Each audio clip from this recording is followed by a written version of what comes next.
If your life were to be clay that can take any form, the mode that would determine its shape is not circumstance, fate, not prophecy, not chance, not even luck, but the invincible yet firm walls of your mindset.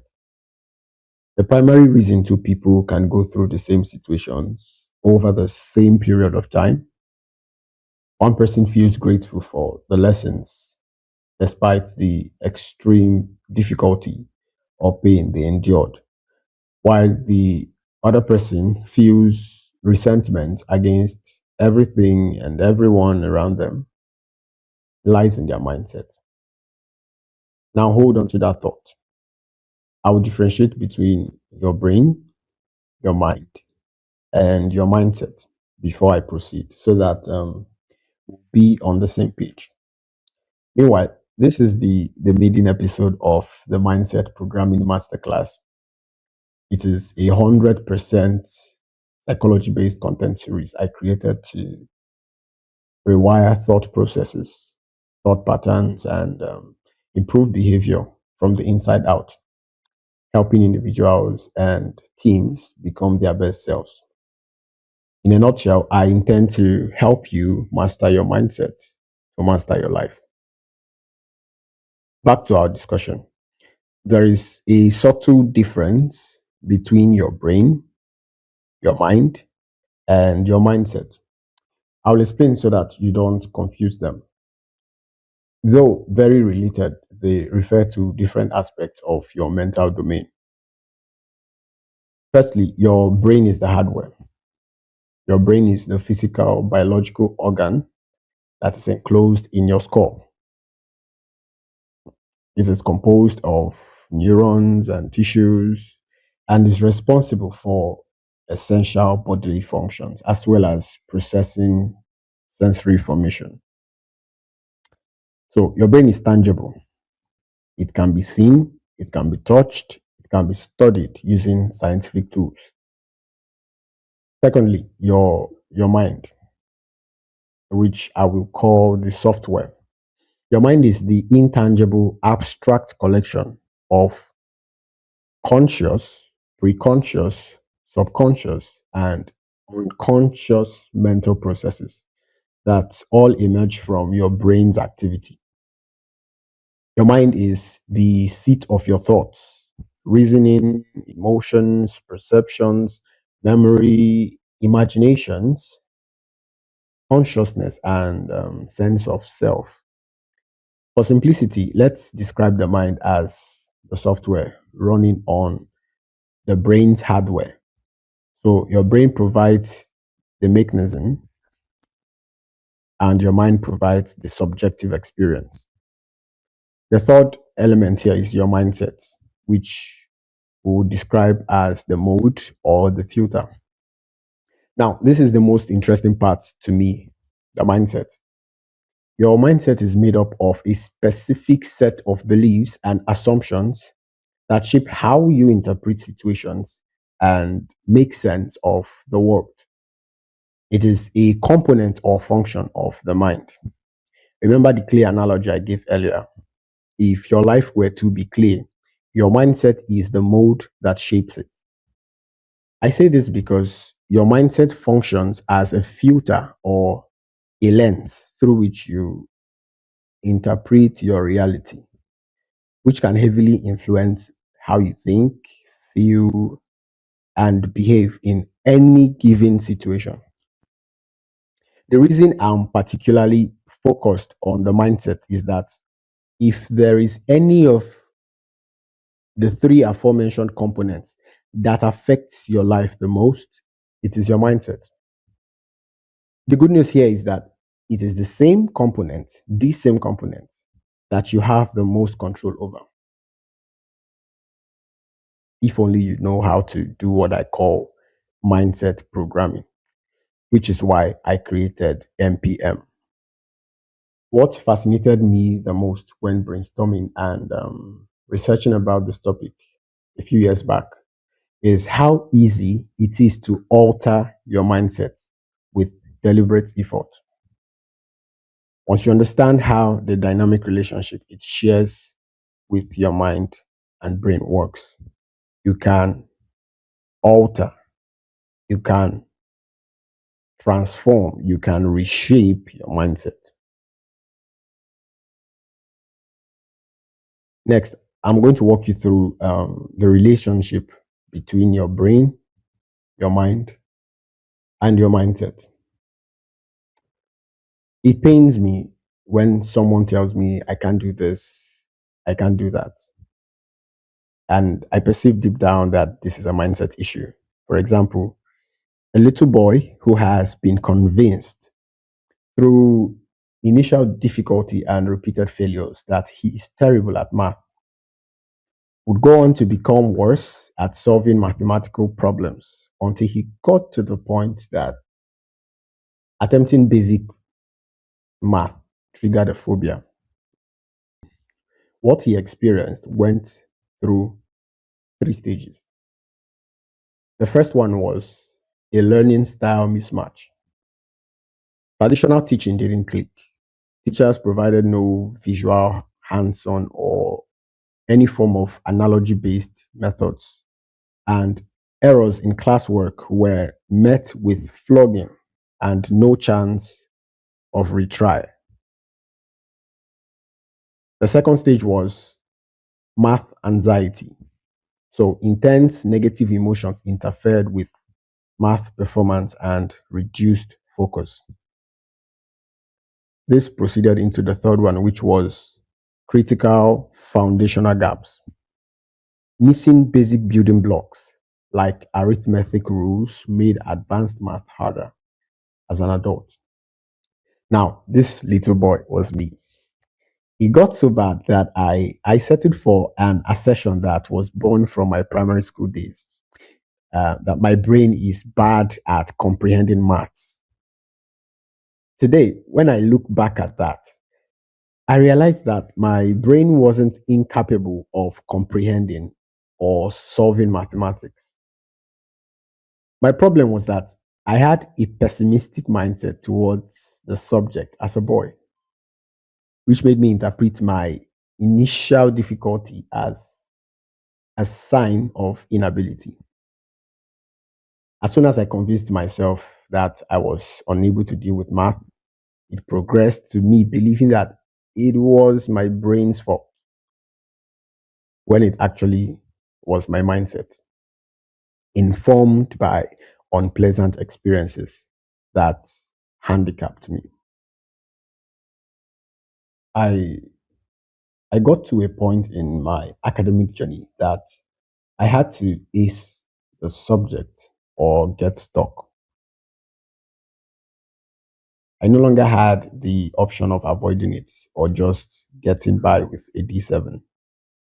I knew I had to ace it, even though I believed I was incapable of doing well there at the time. Yet I gave it a shot because I was sure that if I didn't, I would have a carryover. I went to a classmate of mine for help with lessons. With hindsight, my realization of the fact that I must either ace this subject or ace it triggered a possibility mindset, or what Carol Dweck termed a growth mindset. With the right approach, a few things started to make sense. For the first time in a long while, each math problem I solved reinforced something. Each little win told me, hey, you're not so bad at math after all. I sure didn't become a math wizard.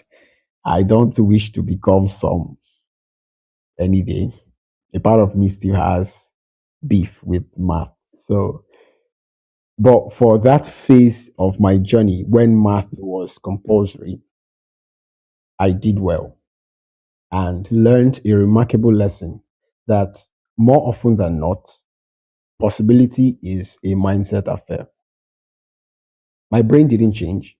My mind didn't exactly adjust until my mindset did. They only followed suit. So you see why I intend to take you on this journey of mindset programming. These three components of your mental domain are by far your greatest assets in life. It is not an overstatement, as your financial life, relationship life, spiritual life, career, your academics, and every other sector of your life cannot run without your mental faculty functioning optimally. It would be reckless for you to allow such a crucial component of your existence to run on default programming only. If you're not getting the results you need with your default mode mindset, then it's time to do some programming or reprogramming. As the popular adage says, insanity is doing the same thing over and over again and expecting different results. So, to get the results you desire, you need to make a deliberate effort to develop the mindset that yields such results. Your brain and mind are in a continuous bi-directional interaction. When you factor in your mindset, your mental domain becomes more like a feedback loop where your brain, mind, and mindset are in a hierarchical, interactive relationship.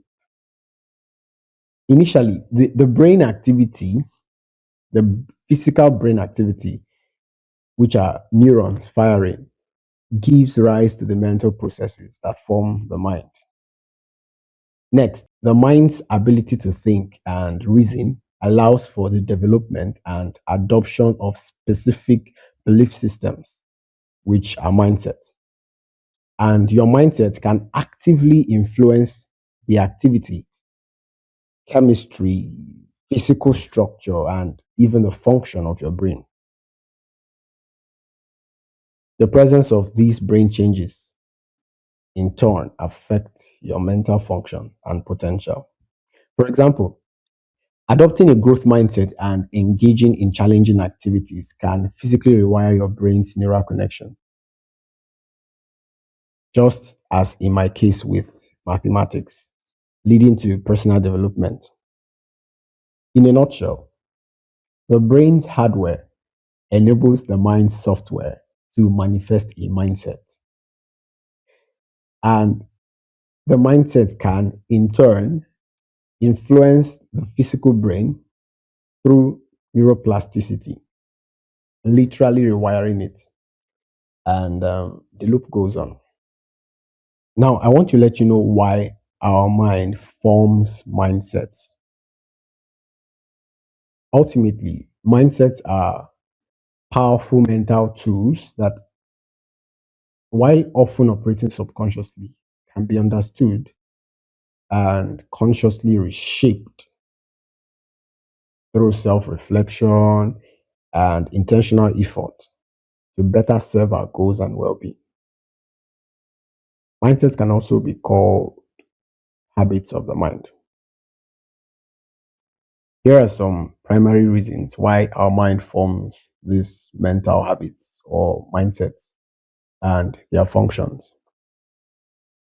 One is simplifying complexity and for guiding action.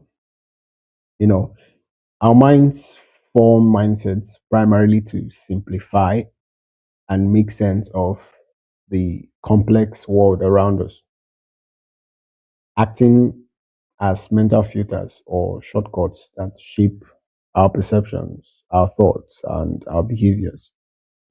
Mindsets help distill overwhelming amounts of information and experiences into manageable, simple schematics. This allows us to set expectations and make decisions quickly and efficiently without having to reevaluate every situation from scratch. It simply serves as a mental shortcut. For example, once I encountered mathematics, my then fixed mindset towards math would tell my brain it's impossible. So don't bother making any effort. Conserve your resources. Or alternatively, it's easy. We can do this. We've done it before and it felt good. So, once formed, mindsets provide a framework that influences how we approach challenges, how we manage stress, and even how we interact with others. They determine whether we see an obstacle as an insurmountable barrier or an opportunity for growth. The second reason why our mind forms mindsets and its function is identity formation. Mindsets contribute to our sense of self and identity. The beliefs we hold about our abilities, intelligence, and personality help structure how we see ourselves in the world and what we believe we are capable of doing. Another reason is for survival and well being. Mindsets can profoundly affect our physiological health and well being.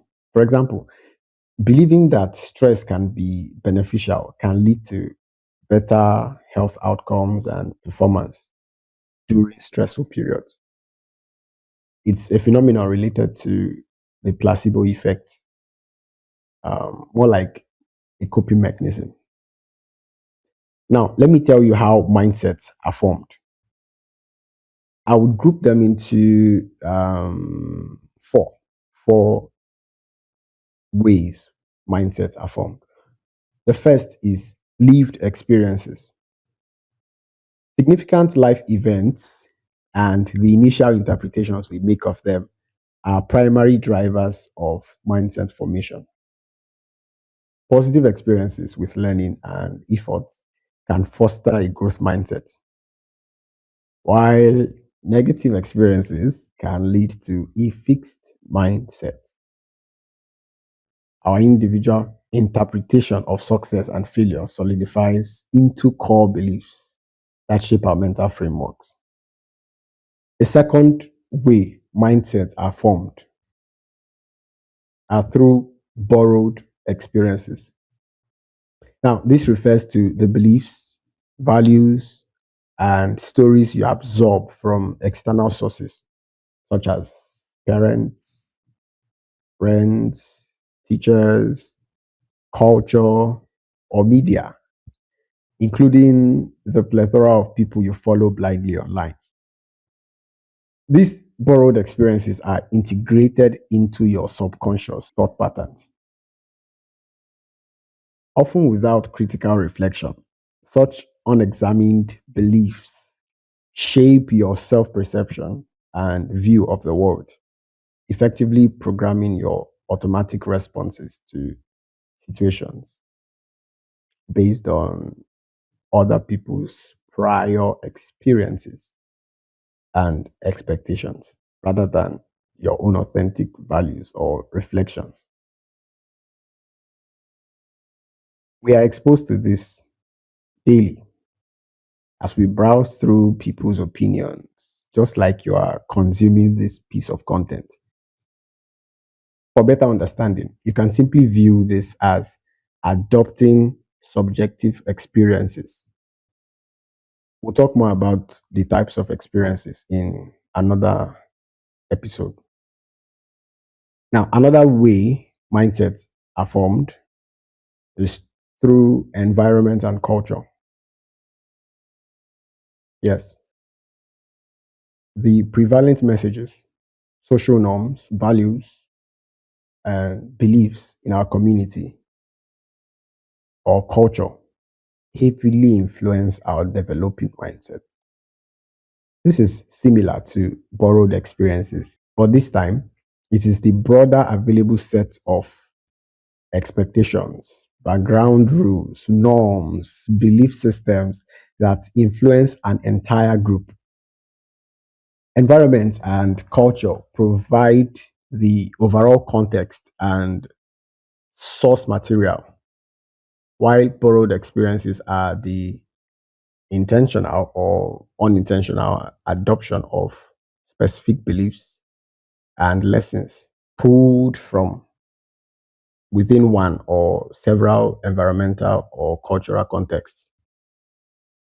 Let me just simplify this for you. If borrowed experiences are based on individual prejudices, then the environmental and cultural factors are based on institutionalized prejudices, whether formal or informal. The last way mindsets are formed is through reinforcement. The type of feedback we receive, especially during childhood, plays a key role. Praising a child's effort, which I call process praise, or their inherent intelligence, which is person praise, encourages a growth mindset. While downplaying or condemning any of that can foster a fixed mindset. In psychology, we call this classical conditioning, which not only forms mindsets, but behavior and habits as well. I'll explain in another episode. Now, let's look at the role of your mindset in shaping your life. Where mindsets become a bottleneck is when they are the wrong one. A small minded person with massive potential will achieve little to nothing compared to a less privileged person that believes in possibilities and actually acts in that direction.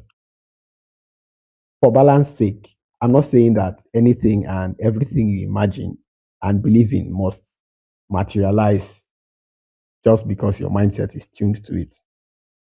Your mindset doesn't cancel reality. How it works is that it directly shapes your subjective reality, which then goes on to influence, to affect, and shape the objective reality on different scales, depending on the context of the matter. For example, when I believed that math was difficult, it became my subjective reality. It didn't automatically alter the objective reality of whether math is inherently hard or easy, or other people's subjective experience who find it easy. But the moment I adjusted my mindset and began to see it as possible and gave it a shot, it became less difficult and doable for me, which again is my subjective reality. The truth is, even without any deliberate effort, your mindset forms and is reinforced daily by your lived experiences or borrowed experiences. Leaving it to the whims and caprices of life and chance and designating whatever outcome it yields as fate would be irresponsible. Consider two people running on a default mindset. Mr. A has an ungrateful default mindset. He is in lack. He assumes he will appreciate life more if only he had X car, X house, or X amount in his bank account. More often than not, when those resources become his, he will find a way to focus only on the ones that are yet to be acquired and complain because he's operating on an unchallenged default mindset of ingratitude. Mr. B, on the other hand, is in lack but has a grateful default mindset. He finds a way to appreciate the fact that he can still walk unaided. He can still breathe unaided and speak at will when some others who have all the resources he longs for cannot do so as easily or at all. You see, in this case, both in lack and abundance, this person will most likely be grateful because of his positive default mindset. Now, I still think the approach of Mr. A and Mr. B is not the best way to operate because they are both running on default mode, which also means that their worldviews can be altered over time by circumstances they don't really have control over. I am a big time advocate of consciously, deliberately, and consistently shaping your mindset by yourself. thereby effectively gaining control over how you interpret and respond to whatever life presents to you. Consider this my definition of mindset programming. A real world example of what applying this would look like in the case of Mr. A and B is deliberately practicing gratitude as opposed to resigning to your default inclination as fate, nature, or luck, or anything of that sort that is presumably beyond control. If this particular example of ingratitude has been a problem for you, then I recommend you start by taking 6 simple steps. One is awareness. Recognize and admit to yourself that it is a wrong behavior. Secondly, vision. You need to identify your desired reality and ask yourself, what would a grateful person do? And thirdly, you take action in line with that. Attempt those things that come to mind in line with your unique context. And the fourth step you take is adjust by practice. Learn to look beyond the things you seek or desire. Create a routine of intentionally taking notice of those things you already have, preferably in writing, and reminisce on the fact that there are people somewhere who lack them and will trade anything in exchange, despite already having the ones you wish to have. And the fifth step is acceptance.